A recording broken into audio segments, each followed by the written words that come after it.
நண்பர்கள் அனைவருக்கும் வணக்கம். இன்னைக்கு நம்ம இந்த வீடியோல எஸ்பிஐ வங்கி வாடிக்கையாளர்களுக்கு மிக முக்கிய புதிய தகவல் வெளியாகியுள்ளது. ஸோ அதை பத்தி தான் இப்ப நம்ம பார்க்க போறோம்.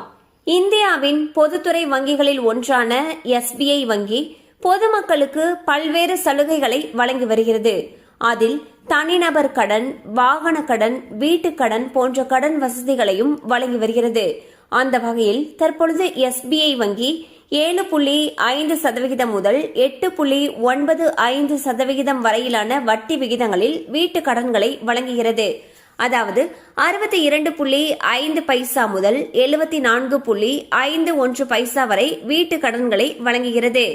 ஸோ பாத்தீங்கன்னா எஸ்பிஐ பேங்க் ஒரு சூப்பரான அப்டேட்டை வெளியிட்டிருக்காங்க. அதில் என்ன சொல்லியிருக்காங்கன்னா, வீட்டு கடன்களுக்கான வட்டி விகிதத்தை குறைச்சிருக்காங்க. அதாவது புதிதாக நம்ம வீட்டு கடன் வாங்குறப்போ அந்த கடன்களுக்கான வட்டி விகிதமானது 7.5%லிருந்து 8.95% வரையில வழங்கிட்டு வராங்க. உங்களுக்கு வீட்டு கடன் வாங்கணும் அப்படின்னு நினைச்சீங்கன்னா உங்களுக்கு அருகில் இருக்கக்கூடிய எஸ்பிஐ வங்கி கிளையை அணுகி மேலும் விவரங்களை கேட்டு தெரிந்து கொள்ளலாம். கண்டிப்பா அந்த அப்டேட் உங்களுக்கு பயனுள்ளதா இருந்திருக்கும் நம்புறோம். மேலும் இது போல அப்டேட்ஸ் உங்களை உடனே ரீச் ஆகணும்னு நினைச்சீங்கன்னா நம்ம சேனலோட தொடர்ந்து இணைந்திருங்கள். தேங்க்யூ ஃபார் வாட்சிங்.